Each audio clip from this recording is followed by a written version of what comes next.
मध्य प्रदेश के एक गांव में लोग रोज़ की तरह अपने काम में लगे हुए थे। अचानक से उस गांव में कुछ ऐसा हुआ कि लोगों की रूह कांप गई।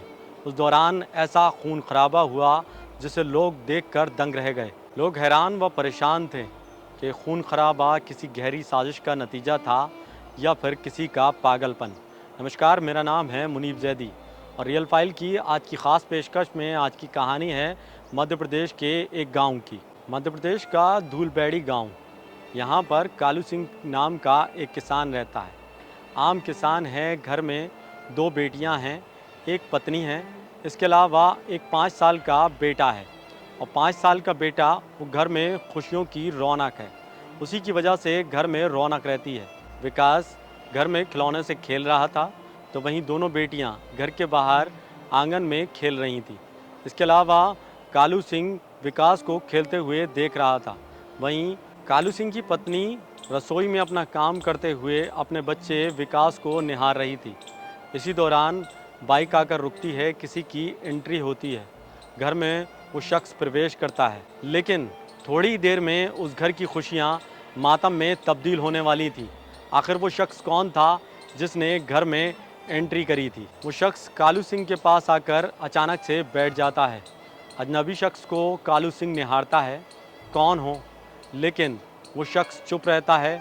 बड़ी बड़ी आंखें, चेहरे पर तनाव, चारों ओर टकटकी लगाकर घर को घूरता है। अचानक से कालू सिंह दोबारा पूछता है, कौन हो? अजनबी कोई जवाब नहीं देता, खामोश बैठा रहता है। उस अजनबी शख्स की अब चुप्पी अब और डरावनी हो चुकी थी। घर वाले उसको निहार रहे थे। वो घर के चारों तरफ देख रहा था, लेकिन अचानक उसने कुछ ऐसा कदम उठाया जिसके बाद से उस घर की तस्वीर बदल गई। अजनबी शख्स बिना कुछ कहे खड़ा होता है और दीवार पर टंगा धारदार हथियार उठा लेता है। पहले चारों ओर चलाता है और चमकता हुआ हथियार चारों ओर घुमाने लगता है, जिसके बाद कालू सिंह घबरा जाते हैं। कालू सिंह कहते हैं, अरे भाई, कौन हो और ये क्या कर रहे हो?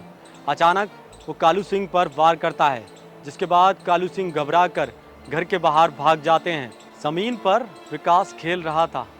उसे नहीं पता था कि अगले पल उसके साथ क्या होने वाला है।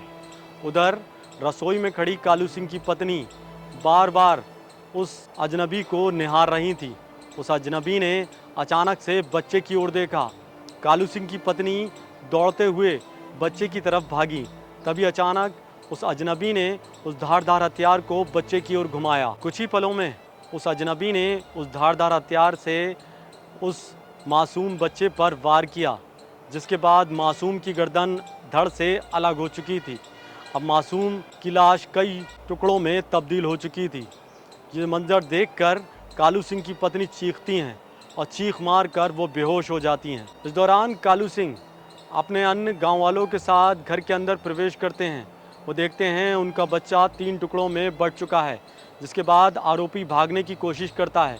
गांव वाले उस अजनबी को वहीं धर दबोचते हैं, उसे रस्सियों से बांध देते हैं और उसको मारने पीटने लगते हैं। जिसके बाद गांव वाले उस अजनबी शख्स को पेड़ से बांध देते हैं। इस दौरान भीड़ बेकाबू हो जाती है। गांव वाले उसे मार मार कर अधमरा कर देते हैं। वो कहते हैं, तुझे हम जान से मार देंगे, तूने उस बच्चे की जान ले ली है। इसी दौरान कोई शख्स पुलिस को फ़ोन करता है।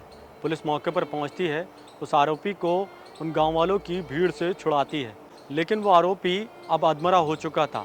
शायद वो मौत की कगार पर था। पुलिस उसे अपने साथ जीप में डालती है, लेकिन वो शख्स अब मर चुका था। हालांकि पुलिस उस आरोपी को अस्पताल ले जाती है, जहां डॉक्टर उस आरोपी को मृत घोषित कर देते हैं। फिलहाल पुलिस आरोपी की पहचान करती है।